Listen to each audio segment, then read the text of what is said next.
Savvy Central Radio, drawing out the best from our guests with your host, Christina Nitchman.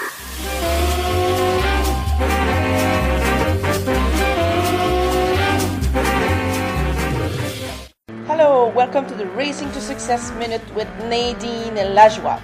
Today I want to talk with you about commitment. The problem right now in the society, a lot of people are not respecting their commitment. And I don't know why, but a lot of people are just aiming for average or mediocrity. For sure, if you don't respect your commitment with other people and with yourself, how can you be successful? How can you achieve top performance? If you sign a contract, if you have different deadlines or different that you need to do, you absolutely need to respect your commitment, because in your energy, in your subconscious, you will know that you are honest and you have integrity. I think these days that's really important.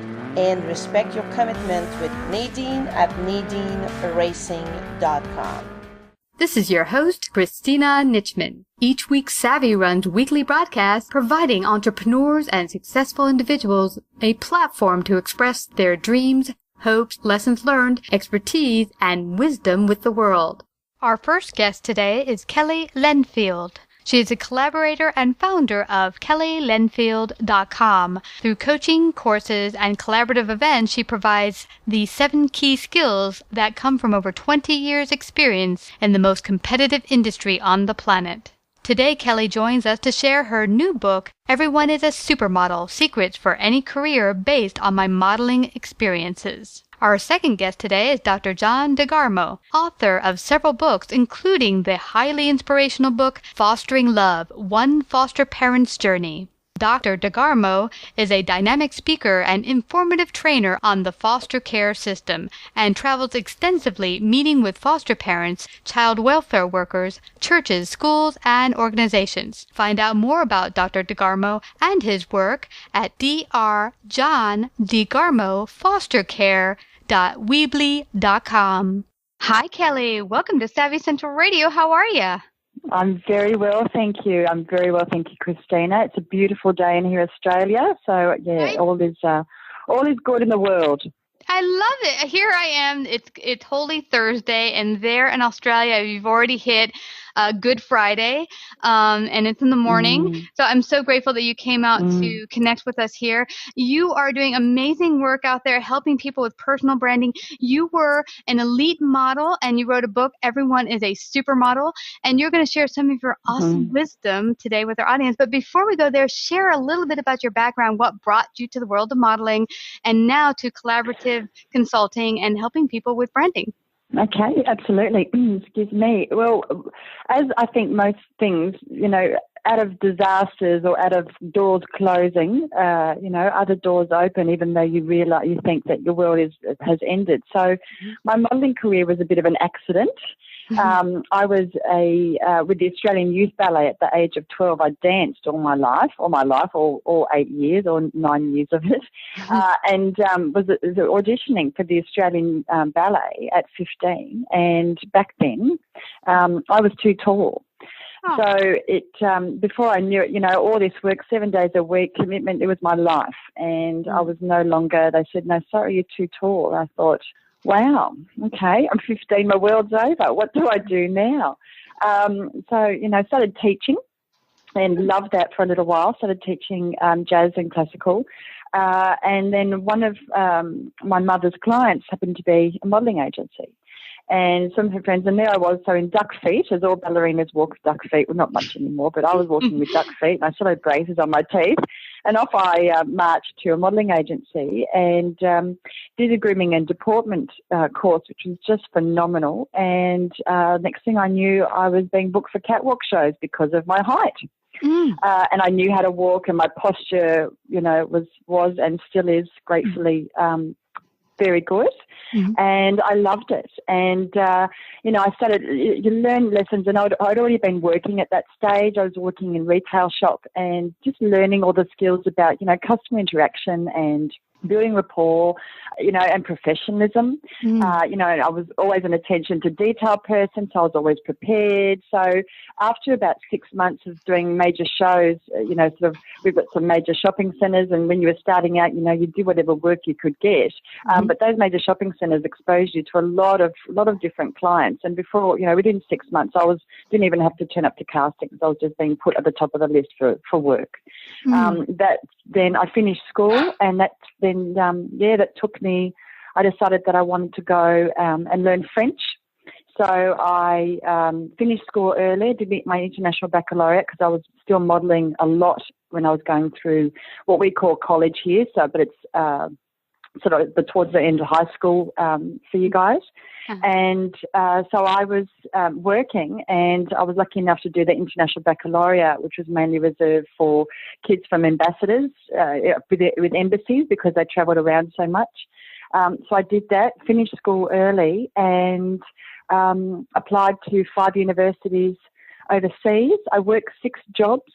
Whoa. And didn't sleep, but you can do that when you're 18. Love it. I worked 6 jobs. I saved a heap of money, and I got accepted into the Sorbonne University, and went over to Paris, moved to Paris. Ooh. I wasn't modelling as much at that stage. I'd kind of retired, if you will, at 19. And just really wanted to focus on uni and, doing whatever it is I wanted to do. And at 18 and 19, it was going to university and partying way too hard because it's just fun, a single young lady from the other side of the world ending up at one of the most prestigious universities in Europe and, having way too much fun. But I was at a nightclub, as you do, and you got picked up by a photographer, and my modelling career started again. Wow. So, it was meant to be for a little while, I think. Yeah. Wow. This is just amazing. And so because I seen here that noted in your book that you teach 7 key skills that come from over your 20 years experience in the industry. Share with us a little bit about what you learned there that you can transfer to actually probably any career, I would think. Absolutely. Well, I went through the, big time of the modelling industry, and I was working with some pretty serious supermodels of the day, and I was doing very well, and I was travelling around the world, and I was loving what I was doing. I was meeting some amazing people, as you could probably imagine. And then a certain young lady arrived on the scene by the name of Kate Moss. And before I knew it, I was no longer good enough. I was no longer, my look, my height, my body shape, everything about me was not in anymore overnight. And my esteem and my confidence and certainly, my body image took a massive blow. And so and I'd also, gone through the eating disorder issues that a lot of models go through. So my agent actually put me on orange juice and water for 3 months. Wow. So, I was 6 foot, I'm 6'1", and I was 45 kilos at that stage. And it was just, which I'm sorry, I don't know what that is in pounds or stone. Not very much for a 6'1" person. So, I really had been spat out the other end of this industry and thought, and was not in a good space. And I came back to Australia, and I was chain smoking, and I was addicted to drugs, and I was not eating, and I was just in self-sabotage mode, and it was horrible. Mum, thank God for a very supportive family. I tell you what, if I didn't have them, I don't know where I'd be. I put my parents through hell, and at 42, they still remind me about that every now and then. As they should. So I came back to Australia and just thought, well, that's it, another massive door is closed, pointless, useless, etc. But slowly, rehab, and slowly worked out what I wanted to do. And Mum again presented me with a vocational training course and vocation education, and I went and did that and loved it, absolutely loved it. And I still believe that's my calling. That's where I really enjoy being. And I started working with long-term unemployed people. And I always put my hand up, for the underdog. And I wanted to help the long-term unemployed. I wanted to help the early school leavers, the kids that just didn't fit into the system, the at-risk kids. And I also was teaching autistic adults. And I absolutely love that because I'm a real, what really one of the most amazing lessons that you can learn is when you're downtrodden and things haven't worked out for you and you don't know where to turn, and you don't know what you want to do. When you start helping other people, you find what it is that when you look outside of your own issues, you find what it is that you want to do and where you can be of value. Yeah. So I did that for about 2-3 years and started writing courses that were more relevant that then resulted in them getting employment, which was the whole reason for it.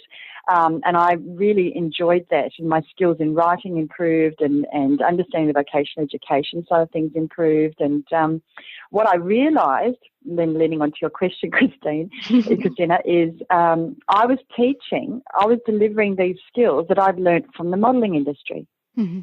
So I was teaching them how to work out what it was that they wanted to do. I was teaching them how to present themselves. I was teaching them how to walk properly and sit properly and network and to understand different cultures and to find areas where they could differentiate themselves in order to get what it is that they wanted to do. So I started working on that concept and I started writing an actual accredited course over here that was aiming for national accreditation, which is still on the cards. The system for getting things like that through is not easy, so it's still a work in progress. But everything that I started, and I also had met my son's father. I'd also gone through a shocking divorce for 2 years during this time. I'd also given birth to my son and then became a single mother when he was 5 months old. So I thought, right, what do I do? I've got all this knowledge. I've got all this information. I know what I love to do. What can I do that allows me to be at home with him, be a mother, be 24/7 care because I'm all that he has, and also helps people at the same time. So I started writing, like I was saying, I started writing this course and then realised that, yes, all of these skills that I learned, as long as I didn't mention the M word, people were interested. The moment you mention the modelling, everyone shuts down because they're either not going to be one, don't think of themselves as one, never interested. They have a perception of the modelling industry which it doesn't relate to accountancy, for example, or lawyers or coaches, So when I say that I have 7 core skills that come from the most competitive industry on the planet, people take note. Wow. So that is so cool. It's an incredible circle. It's a journey. You know what's so amazing about your story that I pull from is that I started out in the School of Performing Arts, playing the violin and then opera. And I drove my parents crazy with all the music I did and all this practice. And I said, I'm going to be an opera singer. I'm going to be, in an orchestra or whatever. And my parents were like, no, let's get real and get a real job. Okay. What are you really going to do when you get it? And I actually ended up getting into accounting, which is, I did that for 20 years. Very different from my creative side. But what was interesting is my mom, once I entered the corporate world, said, I spent all those years on all that money for dance and for violin, and look what you're doing now. And, I said, but they were all served me very well. I mean, the violin gave me super focus, discipline. There's so many things I gained from all of the creative aspects that, I studied for actually hours every day that I was able to apply to accounting. Attention to details, like you mentioned before, that it was absolutely not a waste of time. And that's what I'm pulling from your story there, that, people would just hear modeling and think, oh, that's just modeling. You just walk on a catwalk and there's nothing to it. But there's a lot more to it that you don't understand or know about what goes into making a good model. And you know what, Keli, I also pulled from your story that, once this new person or a model came onto the scene, you were kind of feeling like, okay, I'm washed up, I'm old news. And I think a lot of people in our audience can relate to that, because we have people who've, been middle-aged, been let go, and now what? Now what am I going to do with the rest of my life? And they were where you were at. And then they were like, okay, what am I going to do with my life? And then they start a business and they try to go from there. So what would be your advice to someone who, say, has had a career for 20 years and it's not working out, that they're getting the 20-year-olds in and you're washed up old, news, and they feel like I'm a loser now. I've spent 20 years of my life. Now what? What would you tell them? Okay, that's the first bit of advice. Don't say that to yourself, because you're not. There's as hard as it is to think, oh, great, I've worked all this time and I've done all this, and now what? There's a reason for it. As hard as that is to understand and believe that, and I think that's you've got to have faith. You've got to back yourself, and that's really hard to do when the chips are down. It's really hard, because you think, well, I've tried this, and the doors just keep getting slammed in my face. One advantage that you have is that when you speak to someone, and you know how to speak to someone because you've been doing it for a hell of a lot longer than those 20-year-olds. You know what to say. You know how to relate to different people because, again, you have that experience. You have to look at what you've actually done in that time. Who you've actually communicated with, who you've networked with, who you've met, what areas you've recognised that you've excelled in, and that's your pointers. They're your keys. The first core skill is working out what your goals are. Now, there's no point in doing anything else until you know what it is that you want to do. But actually pulling back from that, if you don't know what you want to do, you've got to work out why you want to do something. Yeah. And if it's to make money, why do you want to make money? What is it that just, the hairs stand on your arms, on the back of your neck, your heart start racing, your tummy goes into knots because you're just so passionate about something. And it could be anything. We've got this amazing globalized world where I'm talking to New York right now, people. It's 10 o'clock on Good Friday.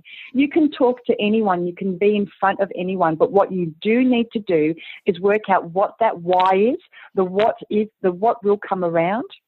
But when you work out what your why is, you'll start seeing trigger points. You'll start seeing a pattern of your last 20 years, your last 30 years, your last 50 years. I mean, a couple of my clients, coaching clients, one in particular, he, at 18 years of age, was really good at maths. So off he went and did accounting. So he did that for, 30-odd years. And then at 45, he turns around to me and he says, you know what, Kel, I don't like this. This is not fun. I don't enjoy this. This is not what I thought my life, would be. I've done really well. I'm a CPA, work for an amazing firm. Done really well, but I'm not happy. I don't know what it is that I want to do. And he said, but what I realised is that I decided what my life was going to be like with an 18-year-old head on my shoulders. Now, what kind of experience and background? I mean, good on him. I wish I knew what I wanted to do. It's taken me 40 years to work out what it is what I want to do. And some days I just think, why do I bother? And other days, if I just affect and help one person, that's why I'm doing what I'm doing. Yeah, that's why I'm getting around to it. So, I've got clients that because of the GFC, they are now 75 and having to go back to work. Imagine at 75 thinking, why, it's just extraordinary to think of what their situations. And I say, well, here's some skills. Let's sit down and work out, because you've got some incredible differentiating factors about you that no one else can do it but you. There's a heap of florists out there, but they're not you. There's a heap of accountants out there, but they're not you. There's a heap of lawyers. There's a heap of architects. There's a heap of landscape artists. There's a heap of, childcare. They're not you.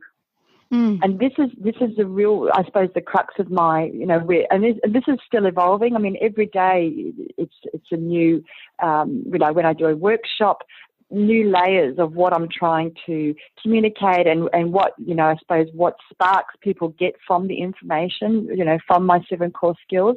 There's new areas of, okay, we really need to remove the comparison effect here. Don't stop comparing yourself with everyone. It's pointless exercise.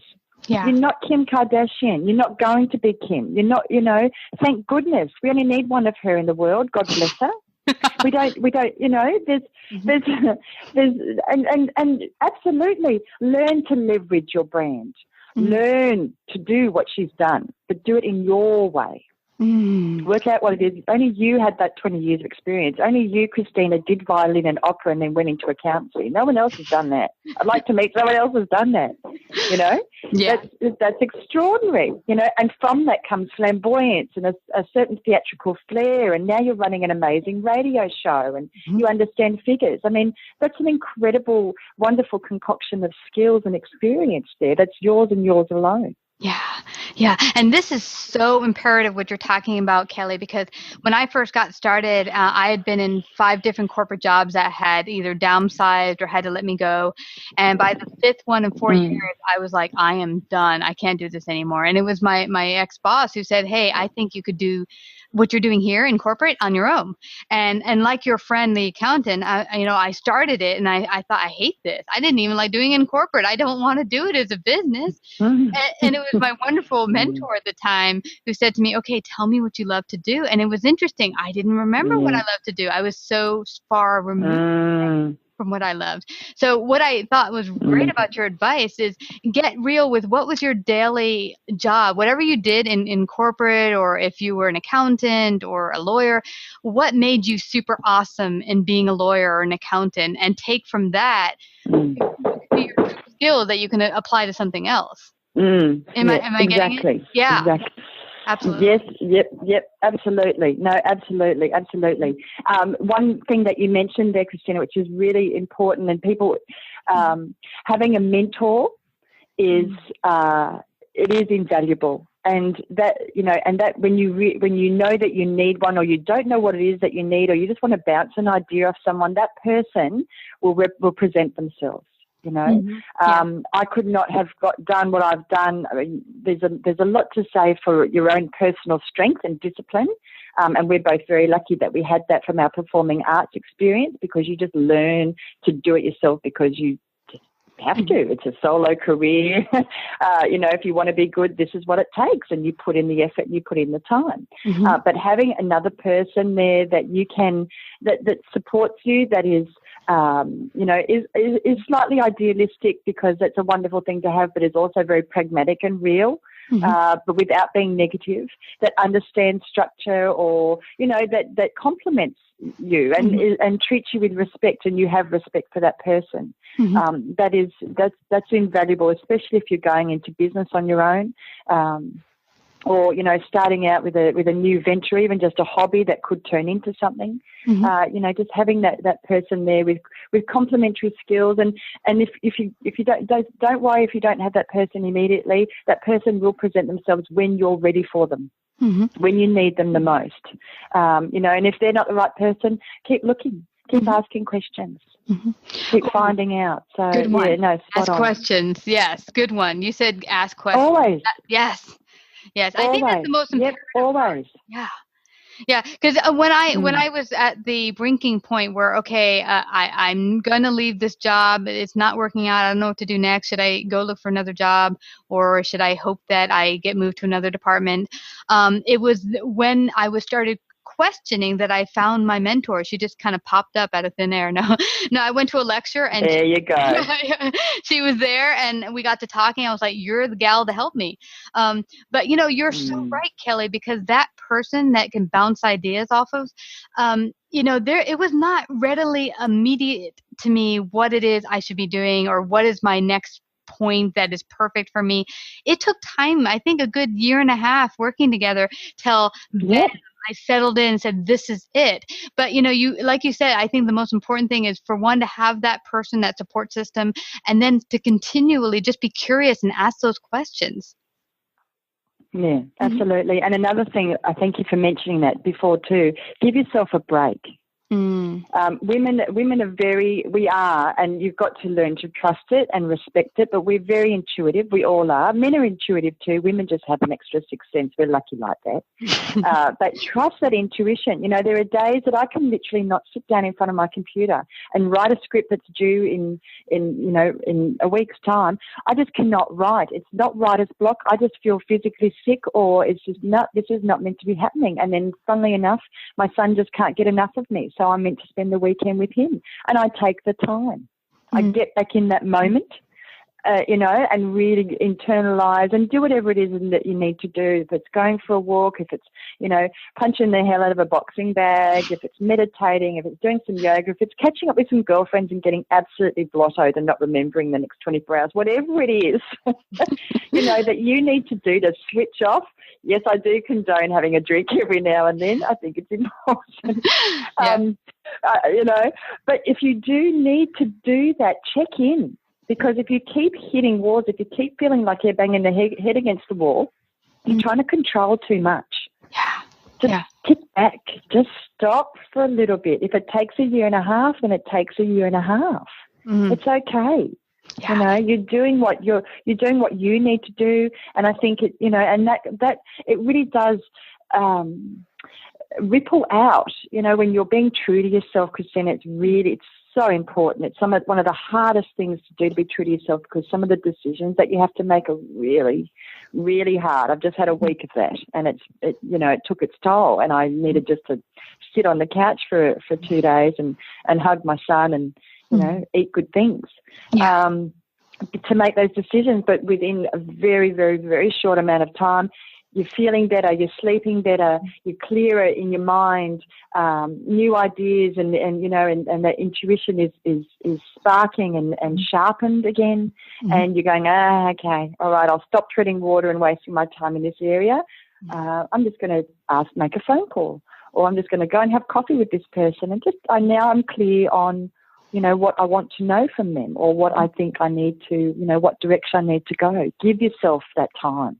Absolutely. Give yourself that time. That is fabulous advice, especially for our women listeners, because I know, like myself and a lot of women I've spoken to, we really are hard on ourselves. We think we have to be super women, we have to be the perfect mom, and there's that idea of perfect, that idea that is totally elusive, that you can never ever reach because it doesn't really exist. Exactly, what is perfect? What is perfect? Perfect is definitely what you think is perfect, Yeah, and it can change. I mean, what I thought was perfect 5 years ago, I might not think it's perfect today. Or maybe I do. Yeah. No, exactly. And sorry to interrupt, but you're absolutely right. Us women, because we just, because we do it. Because we are, we do it that way, and we meant to from a very early age. We're the ones cleaning up. We're the ones looking after our siblings. We're the ones helping mum.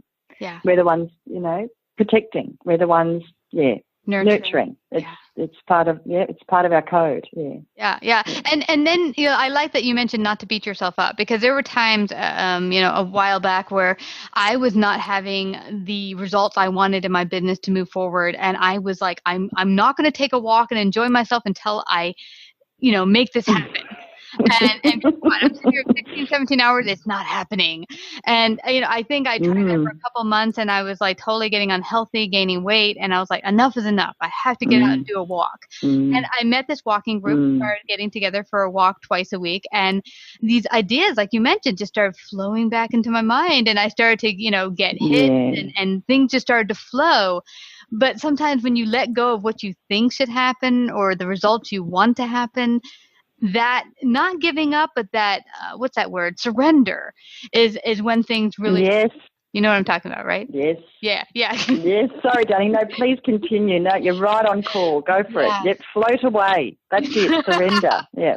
Yeah. So that's exactly what happened. I just let it flow, and then things started to move forward in a really awesome way. But I found that a lot in my life, and we do it to ourselves over and over again. We get into positions where things are really awesome in our lives, and then we're like, oh, great. And then things are not so awesome. Maybe you get let go from your job. Maybe whatever happens, you lose a client. But it's when we stop trying to expect a certain result and beating ourselves up for it that we can begin to see the next step that's perfect for us, or, perfect. quote Yeah, unquote. absolutely. And one point in that, which I am very guilty of, and I'm still learning, is that I'm fabulous in the flows, like a lot of people. When the ebbs roll around, I'm not real crash hot. I want to change direction. I want to stop. I want to turn around. I want plan B, plan C, plan F, plan G, And one thing that I recognised, I had 2 amazing mentors last year, and I'm not with one anymore. And I recognise, there's an awful amount of respect there. There's an awful amount of experience and free knowledge. I feel very obliged to do more than my worth, because these people are giving me their time and their information and their knowledge for free. That really is a major stickler with me. But I'm very aware too of who I listen to. Yeah. And that's one thing I had to learn the hard way. These people can be your parents. They can be people that you've known all your life. They can be people that have been brilliant in a business that's different to yours. They can be people that have been brilliant in the business that's the same as yours, but it was done 3 generations ago or, 20 years ago. So things are very, very different now. And I would get into overwhelm and just, the beating up, because I was listening to people that I thought, hold on a tick. You haven't done what I'm trying to do. In fact, you haven't tried to do what I'm trying to do. I love you. Thank you so, so much for being there for me. But what you have to say is I will just smile and nod. I'm not taking it on because it doesn't serve me. It actually makes me feel worthless, or that what I'm doing is pointless. And, they say, it sounds like we're a similar age, Christina, because, my parents, I love them so much and they're incredible.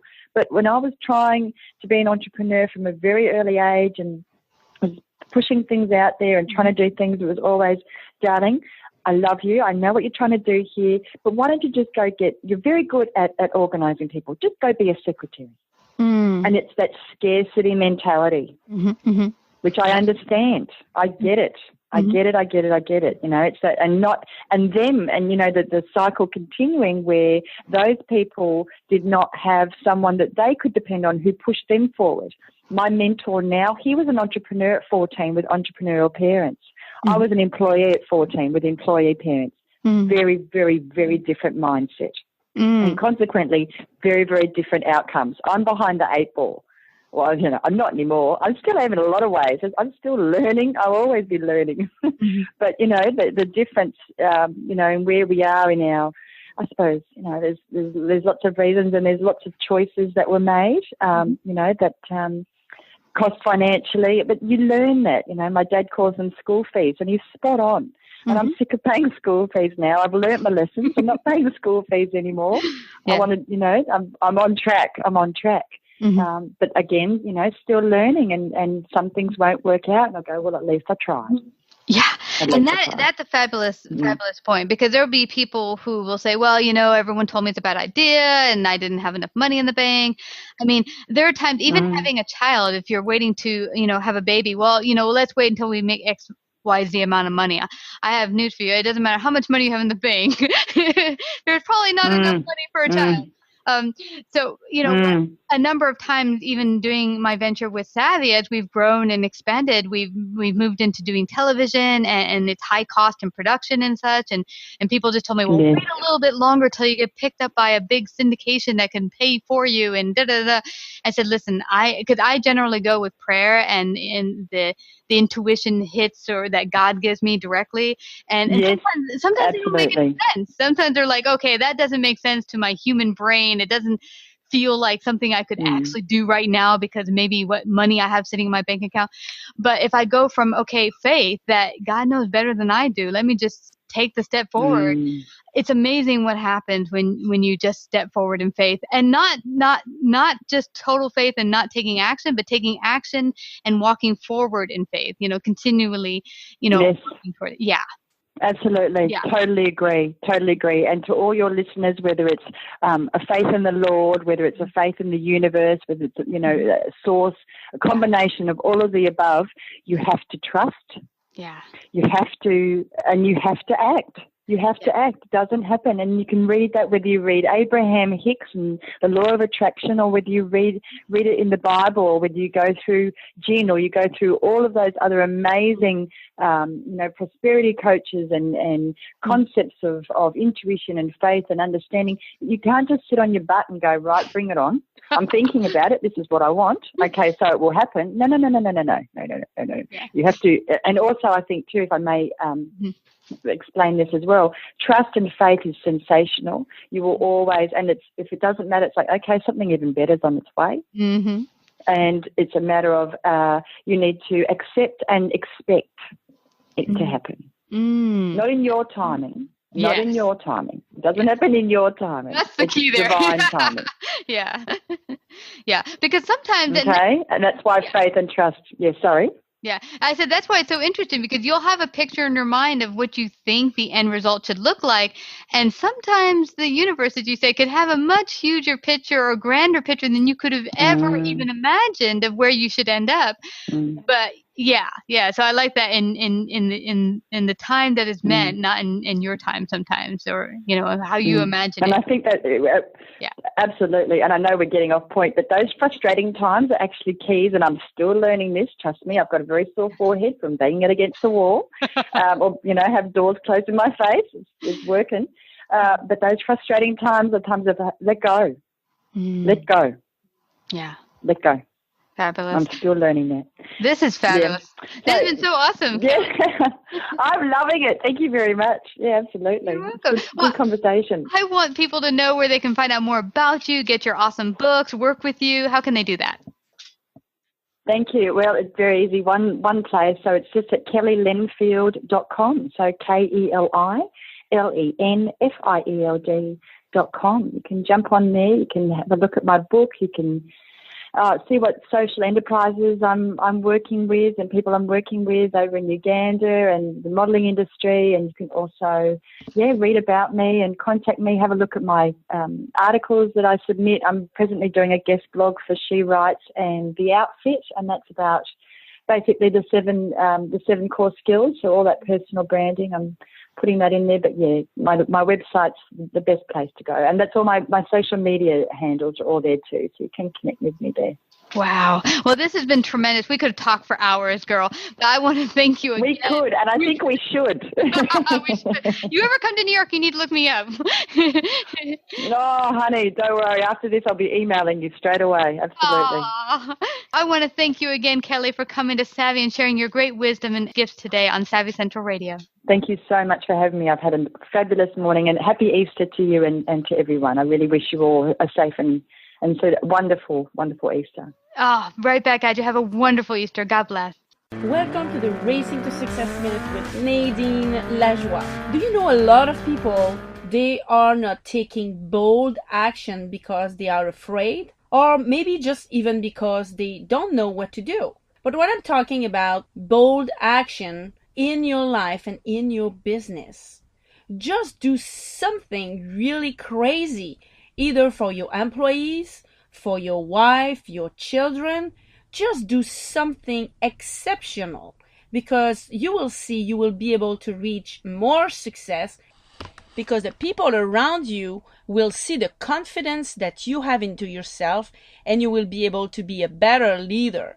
Being bold is a matter of getting out of your comfort zone and overcome your own fears. So show the way and take bold action. Please visit our website at nadineracing.com. Now stay tuned for our interview with Dr. John Degarmo. Hi, Dr. John. Welcome to Savvy Central Radio. How are you today? I'm wonderful. Thank you for having me on the program. You betcha. I'm really, really happy to have you out here. You're doing some wonderful work in the world here. You help foster parents. You yourself have been a foster parent for over 13 years and has parented a number of kids, as well as having up to 45 kids, come live with you. Not at one time, I'm sure. But share a little bit about your background, what brought you to the world of foster care, and how exactly do you help parents get up to speed with being a foster parent? Well, thanks for asking. Yeah, my wife and I have been fostering for 13 years, and you're right, we've had about 50 kids come through the home. Right now, we're at a very, very quiet 9. We've had up to 11.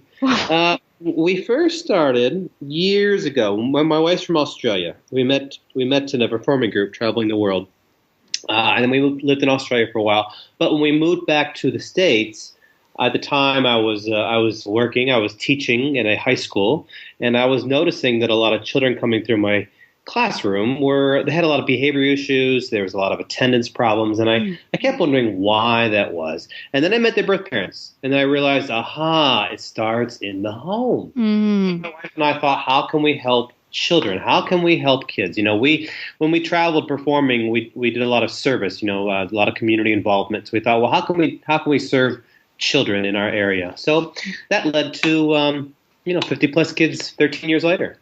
Wow, that's amazing. And this recalls for me, Dr. John, when I was younger, I was thrown into a special needs classroom.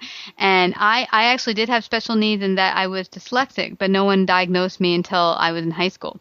But most of the kids had family issues. They had broken families, alcoholism, violence, and you name it.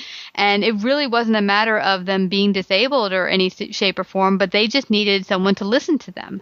And so share with me how your program has kind of evolved and how exactly you and your wife have helped foster parents get up to gear, because it's not an easy process. What is the process like? Share a little bit about that. Oh, it is by far the hardest thing I've ever done, without a doubt. Wow. But at the same time, it's the most important thing I've done. So, to become a foster parent, you've got to go through a lot of training. There's police background checks, there's drug testing, house inspections, and then lots of parenting training, because, of course, these aren't your children, and they want to ensure, the state wants to ensure that the children are going to a home where the kids will be safe. Mm-hmm. So there's all that. So I was watching my own children in foster care come through my home over the years, and I was noticing that my fellow teachers really had no clue as to how to take care of these kids. Because like you yourself, you were undiagnosed. Many of these kids are undiagnosed. So I thought, okay, how can I help my fellow teachers? How can I help my fellow teachers take care of the kids in foster care? Because my fellow teachers, myself, when I first tried to become a teacher, I had no training about foster children. Before I was a foster parent, I had no clue about what foster kids were about or what foster parenting was about. So I did my dissertation. My doctorate was on how can I help kids, how can I help foster parents, how can I help teachers, how can I help caseworkers all come together for the child. And from there, lots of books have been written, and currently I travel the country training foster parents. So it's just kind of evolved through the years. Yeah. And Dr. John, it's interesting because I don't think really parents know how to become a parent, period. I mean, when I talk to a lot of my friends who have become parents, they said there's not a book in the world that could have taught me all that I need to know to be a good parent. I mean, it's really extensive. What are some of the differences, though? Because foster care is different. You're taking a child who might have gone through great trauma, and now you have to parent them. It's a little bit different than just being your own parent of a child that you've reared yourself. Oh, it's so very different. It's really night and day. To begin with, when the children come to our homes as a foster parent, they don't want to be with us. They don't want to live with us because we're not their mom or dad. Mm-hmm. Our lifestyle is not their norm. These children are taken from their pets and their stuffed animals and their moms and their dads and sometimes even their siblings and their house and their grandparents and cousins and relatives and friends and teachers and everything they know, they've been taken from suddenly without any explanation sometimes and thrust into a strange home with strange people. Mm-hmm. And they don't know why they're there. Mm-hmm. Sometimes they are at fault. Maybe they think their parents don't love them anymore, or maybe they think they did something wrong. So they don't know why they're in our homes. So oftentimes, those first few nights when they come to our homes, the little ones will cry themselves to sleep. And it's just heart-wrenching because there's nothing that I can say to comfort that child because I'm not his mommy. I'm not his daddy. So there's that difficulty. And then the children come to our home. Many times they're suffering from, abuse, traumas, or anxieties. And we have to try to help these children, guide them through it, help them heal. Sometimes the children have emotional walls in place. They don't want to, they don't know how to reach out. They don't know how to attach to us. So, it's a very, very different thing. Because when I raise my own children, I raise them with our values, our morals, and our rules, and our consequences. But these children, sometimes they come from none of that. They don't have any of that. So it can be very, very challenging on a number of levels. And what's interesting is you mentioned, because now you train foster parents how to do that, and you said your teachers prior had not a clue how to be a foster parent. I'm guessing a lot of people will attach I know I would probably do this, that you have a kid come stay with you and you're giving your all and your heart and your home, and you might feel that they're being unappreciative or they're not connecting with you. What's wrong with me as the foster parent? Do you get that a lot? Oh, absolutely. Sometimes foster parents will say to me, how come the child's not calling me mommy or daddy? And to begin with, I tell them, because you're not their mom or dad. We are not their mom or dad. We happen to have the blessing, the wonderful opportunity to help these children and have these children come to our home and be part of our family. But we can't insist on what they call us. Now, I have 3 in my home right now that do call me daddy, and they call my wife mommy, because that's all they've really known. But, sometimes they may call me Mr. John or Uncle John or Daddy John or Dr. John or whatever it may be. So, there's that. And then, of course, sometimes the children simply don't know how to attach. Sometimes children have, there's called multiple displacement when they go from one home to another home. And some children have been up to 20, 30 different foster homes in their lifetime. And they don't know how to form a healthy parental attachment. And then, of course, there are those children who have been abused so much they don't know what a loving, healthy relationship is. So they don't know how to bond. So there's a number of issues, sure. Yeah. Explain, because you just said something very interesting there, that some of the kids come from 20, 30 different homes. Why is it so hard to place children in the proper home, and why do they often have to jump around? What happens in some of those in some of those cases? Well, there's a number of reasons why that might be. To begin with, perhaps the foster parents have moved, or maybe they are no longer fostering. Maybe the birth parents moved away and the child needs to be closer to their parents for visitations. Maybe the foster parents cannot take care of the child in regards to health issues. Maybe the child has some severe health problems that the parents just cannot take care of. Or maybe it's not the best fit. Maybe the child is not getting along with the foster parent's own siblings. So there's a number of reasons why it might be. Well, you just pointed out something that I didn't know. See, I didn't know that once a kid goes into foster care that they have any dealings with their biological parents. So that's dispelling a myth I had, that they just are totally separated from any life they knew beforehand and their parents and siblings. So does that happen where the birth parents are getting to be part of the life of the child that's in foster care? So, as a matter of fact, today, my 3 children in foster care, ages 2, 3, and 4, they went to visit some of their birth family members today. And so children in foster care often have what's called a visitation. They'll have a visitation with their birth mom or birth dad, perhaps both, maybe the grandparents or aunts or uncles. That could be once a week, twice a week, once a month, depending upon what the court says, depending upon the circumstances the parents are in. I have had some children in my home travel a couple hours to see their mother in jail, and then 2 days later go see their father in jail. Now, I must tell you, I'm not a big proponent of children seeing their parents in jail because it's very emotionally traumatic for the children. But yeah, so they do see visitations, and sometimes those visitations can be very, very healing for all involved. Sadly, sometimes they could be traumatic for the child.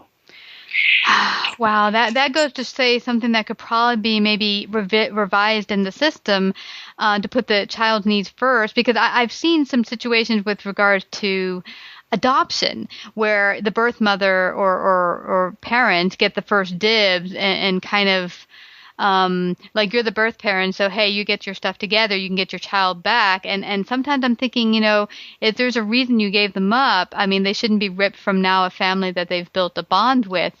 Do you see something that could be made better in the system that would be, help children more? Oh my goodness! Where do we end? I could go on and on and on. Absolutely. So many times the state says it's in the best interest of the child, and sometimes it is not. Sometimes it's in the best interest of the birth family or maybe the state. Yeah, sadly, sometimes children go back to their birth family members and the parents aren't ready for them yet. They've not completely healed. They've not completely turned their lives around. Parents still may be in denial or may still have anger or even drug-related issues. So sometimes it's not always a happy ending. That's one issue that needs to be changed. Another issue that needs to be looked upon is the fact that children in foster care, 55% of children in foster care will drop out of school, which means only 45% get a high school diploma. That's staggering statistics in this day and age where, there's so few jobs out there, and children, if they don't have a high school diploma, they don't have a chance today. Yeah, and since you had dispelled just one of my myths about being a foster parent, are there other ones that the public has that you'd like to maybe help the public dispel? Oh, yeah, yes. For one thing, before I was a foster parent, I always thought it was the child's fault, and the children were tough kids. It's the furthest thing from the truth. The children are victims.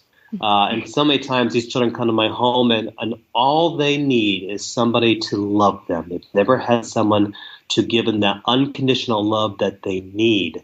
So that's one thing I want to dispel. The other thing I want to dispel is the fact that foster parents are not weird people. We're a little weird. We have to be weird to do what we do. Yes. But, so many people think, foster parents are a bit strange. Well, we're just like you. We just have devoted our lives to caring for kids who need a family. Mm-hmm.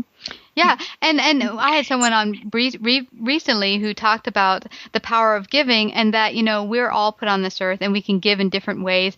And sometimes your heart will be called to, say, pick up strays on the street and take them into your home, stray dogs or cats, and that will be your big calling. And your calling is helping children. And I think people should just honor that. What can the general public do to help foster parents and maybe foster kids, even if they don't want to be a foster parent? How could they perhaps help children in need? Well, that's a great question. There's a number of things they can do. To begin with, they could contact their local child welfare agency or their local foster parent association in their town or their county, and they can ask them what the needs are. Perhaps the children in the area need clothes. Perhaps they need school supplies.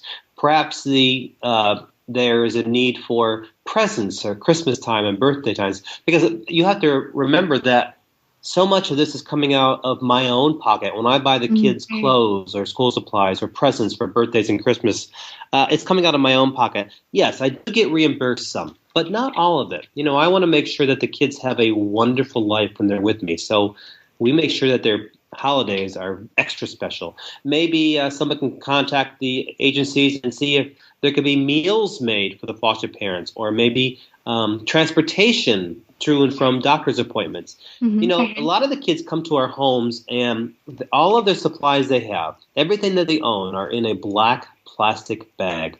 See, the caseworker goes into a home with a black plastic bag and shoves everything in there real quick and takes the kids out of the dangerous environment. No child wants to have a black plastic bag. They want a suitcase. They take pride in a suitcase. So suitcases could be donated. Brand new suitcases could be donated to children in foster care in their area. So when they leave that home and go back to their family or to another home, they can have a suitcase ticket with them. That is such great tips, because I think people feel like, well, I can't be a foster parent, so I guess there's no way to help. And there's always a way to help. In fact, we have someone coming up, I think, before you, a woman who owns a non-for-profit that is a crowdfunding source, and it's called GiveSendGo.com. And it's a donation site, purely based on, they take no profits from people, sharing money amongst each other. But hey, I mean, you could set up a campaign there and people could give there, or just maybe just give you a call and say, hey, I see you're doing great work. I'd like to help contribute. That's one, absolutely, absolutely. In fact, that brings up something that I want to mention.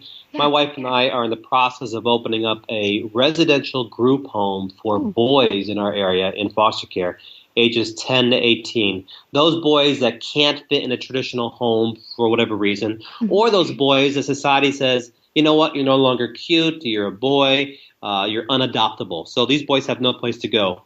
So we're opening up a home for them, and we're going to ensure that they have 100% graduation rate from high school, that they have all the life skills they need, living skills and cooking skills and social skills, that they have various forms of therapy, that they are career-oriented. When they graduate from high school, they can go to the military or college or technical school. But most importantly, when they leave this home, when they age out of the home, there will always be there for them to come back, a family for them. So we are accepting contributions. So there may be a home in your area that is a nonprofit organization that needs funding as well.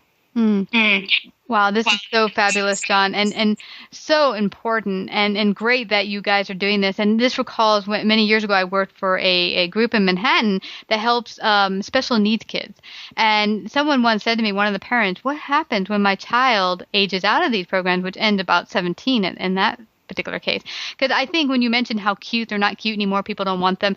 And I think that's a problem because, kids become adults, kids become teenagers. You're not going to stay cute and teeny.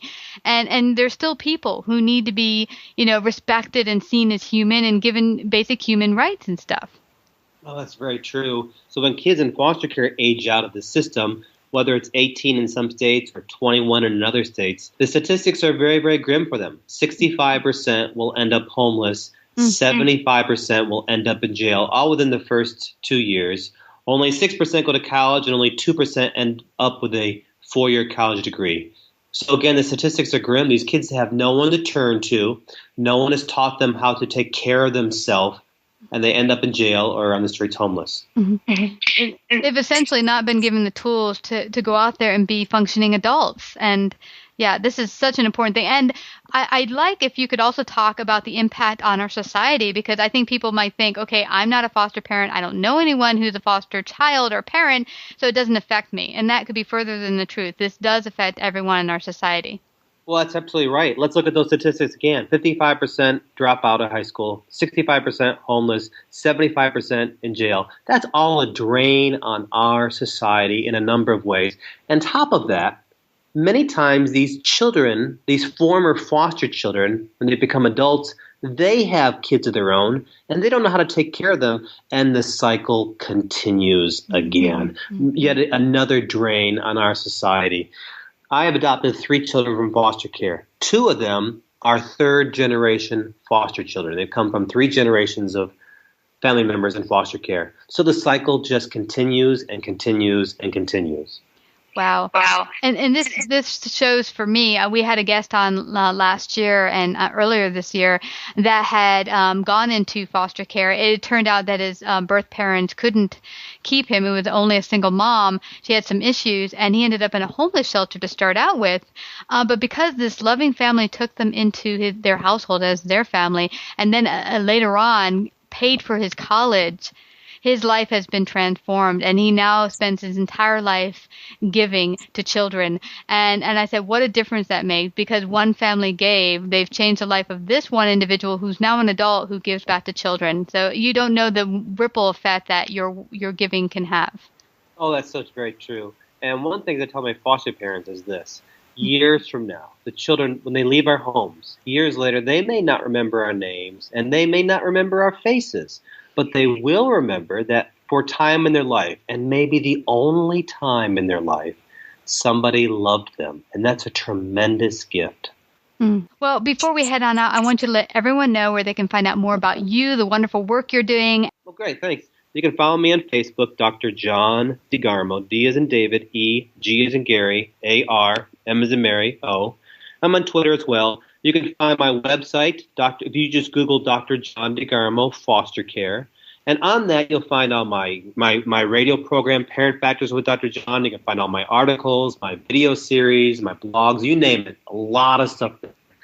And then, of course, you can go to our own nonprofit organization, Never Too Late Foster Care. Never too late for a happy childhood. Never too late for love. Never too late for family. And if you feel so inclined, you could contribute and help children in our area, in Georgia, begin to heal and find hope and find a family. So a number of ways to reach me. Yay, yay. Thank you so much, John. This is awesome, Dr. John.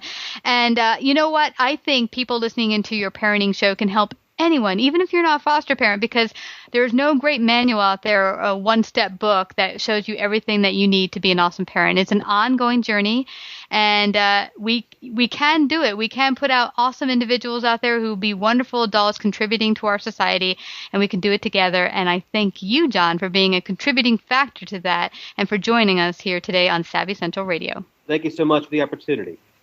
Welcome to the Racing to Success Minute with Nadine Lajoie, dealing with criticism. Do you have a lot of naysayers around you? A lot of people who are just critique you for everything and for anything? It's part of life. So the only way to deal with that is to take the critique. Just be sure in yourself if it fits or if you can improve or if you can learn from it. If you cannot learn, just don't listen to them. Don't listen to the people around you who are giving you bad advice, bad critics, because it's not good for you and it will stop you to realize your dream and you will not be able to achieve the success that you deserve. When I wanted to be a motorcycle racer, everybody critiqued me, and if I would have listened to them, I would not be where I am right now. This is Nadine at NadineRacing.com.